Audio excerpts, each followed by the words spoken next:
Hello everyone, it's me JP from Unique Tutorials. Today in this video I will show you how to share files and apps over HTTP from Android smartphones to any other computer or smartphone. So without further more delay, let's begin. So firstly, on your respective Android smartphone, just open any web browser and in the Google search for one application name as Sharing by Armor64. On the first list you will see the developer website. Just click on it. Just scroll down below. Now here you will see here releases. Just click on it. Now just scroll down below. Now you will see here sharing.apk. Just click on it to download this apk file. Now just click on open. Click on install. Now click on open. Click on allow. Click on allow this sharing. Just move back.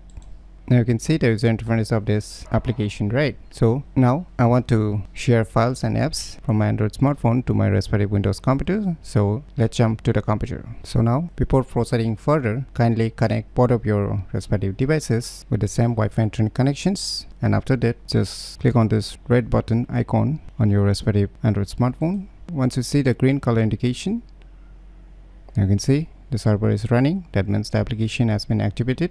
Now click on this link. Now we'll see here the IP address, which you need to type this IP address on your respective computer or smartphone's web browser, or you can scan the barcode also. So now just open the respective web browser on your respective computer or smartphone, and on the address bar just type the IP address, and after that hit enter.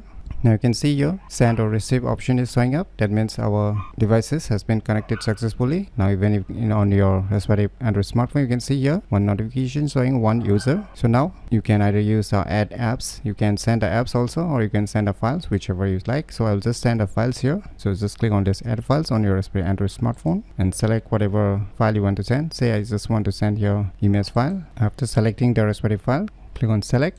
Now you can see in the selected list, just click on it. So now on your other devices, just click on this receipt. Now you can see the file which I have sent from my Android smartphone. So just click on this download option. Now it will get download. Click on open. So finally you can see we have received the respective file. So similarly you can send multiple files or applications using the same process. So by using these cool tricks, you can easily share files and apps over HTTP from Android smartphones to any other computer or smartphone very easily. So if you never known about these cool tricks, then you should definitely give it a try. So if you find this video tutorial useful, please click on the thumbs like button, and if you're new to our channel, click on the subscribe button, and lastly, thanks for watching.